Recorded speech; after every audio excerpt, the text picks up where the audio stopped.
Shout out to DVD Era TV. Salute. DVD Era. Sub-Zero was a monster in the DVD era, son. You can catch me in Harlem eating Jimbos. I'm so New York, Yank had it Timbos. I'm from Brooklyn, it ain't hard to tell. I'm from Brownsville, they go hard as hell. Gotta keep a hammer, they go hard as nails. Stick your nose in my business, I make it hard to smell. On the grind all day, make it hard to fail. I'm doing me, so do you. I've been outside since Fat Farm and Fubu. Mixtapes and DVDs is my era, my era. Yeah, you already know this, man, the best bar for bar, West Philly, motherfucking Freck. Shout out to that motherfucking street fan, my man Loso.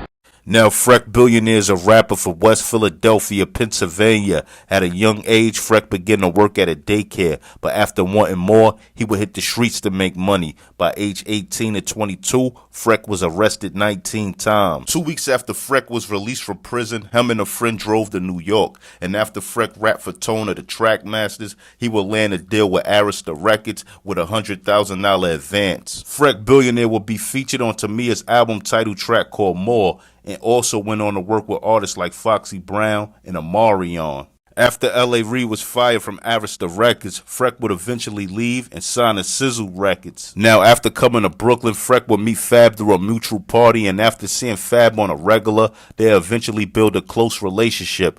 Even though Freck was signed to Sizzle Records, Freck would be closely affiliated with Fabulous and even reps his Street Fam brand. Freck would appear on Fabulous From Nothing to Something album on a record called This Is Family, which featured Ransom, Red Cafe, Joe Button, and Paul Kane. Freck put out a number of mixtapes in efforts of building his buzz, and also made a few videos where Fab had appeared in. Now, after Freck solidified his spot at Street Fam, Freck would start working on the Street Fam album compilation, along with Fabulous, Paul Kane, and Red Cafe. Now, it's unclear why the Street Fam compilation album never was released, but it may be due to the guy's separate solo deals, or maybe even Freck Billionaire's legal issues, because in 2008, Freck Billionaire was arrested for selling crack to an undercover police officer.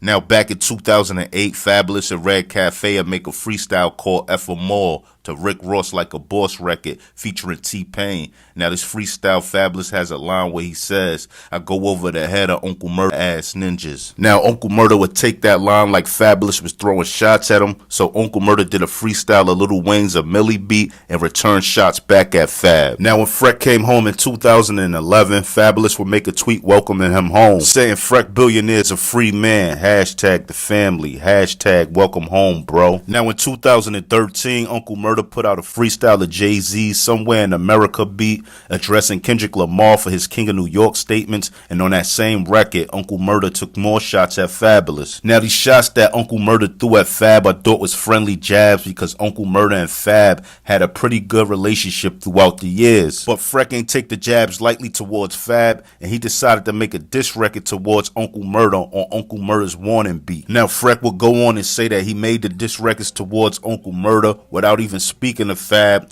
and Freck threw a few more jabs at Uncle Murda, but Uncle Murda never would respond.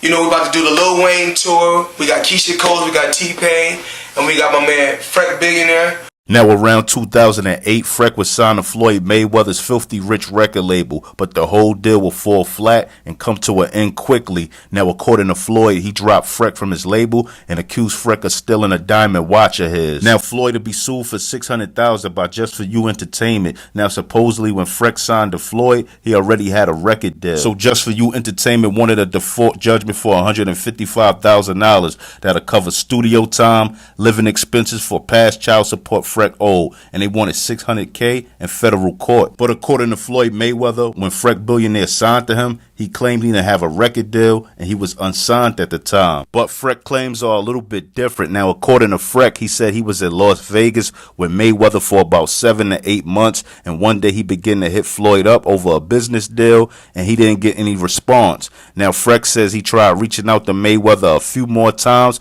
but Floyd still didn't get back to him. So now Freck will link up with one one of Floyd's people to explain his frustrations with Floyd, but surprisingly, that associate would get a phone call from Floyd while he was with Freck. And according to Freck, he said he overheard Floyd telling that associate not to let Freck know it was him on the phone because Freck has been blowing up his line. Now, according to Freck, he said at that point he no longer wanted to do business with Floyd and decided to take a plane back to the East Coast. Now, Floyd and his associate would hit up Freck so he could return the watch that Floyd gave to him, but Freck said he wasn't giving it back and it was like a payment for the time he spent in Las Vegas. Yo, I'm coming to the East Coast in a few days to get that jewelry. I'm like, no, tell them to call me. I ain't giving them nothing. I was out there for that time. I consider this my payment. Now, Freck feel like Floyd just painted a picture of him as if he just stole the watch instead of explaining the whole story. Now, when the story came out, Rick Ross would reach out to Freck during the whole 50 Cent and Rick Ross beef to hop on a Mayweather diss record, who was close with 50 at the time. Now, Mayweather would throw another shot at Freck when Freck was mentioned in the interview he was doing, so Freck responded with a diss record towards Floyd called 39 and 1. Now, get in my comment section and tell me what y'all think. Do y'all think Freck took that watch from Floyd being sneaky, like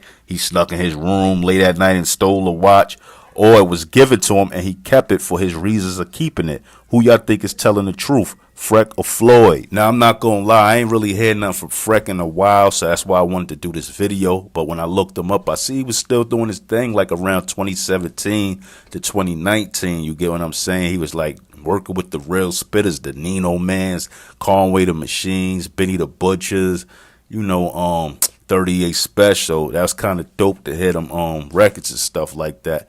What's your favorite Freck the Billionaire freestyle? Let me know. Jump in that comment section. And also let me know what Freck is up to these days. I went to his Instagram page and he wasn't active in a year, so let me know what he up to and all that. But anyway, if you're a fan of these old hip-hop stories, tell a friend and tell a friend about my page. Like, comment, subscribe, and hit that notification bell. More exclusive content coming.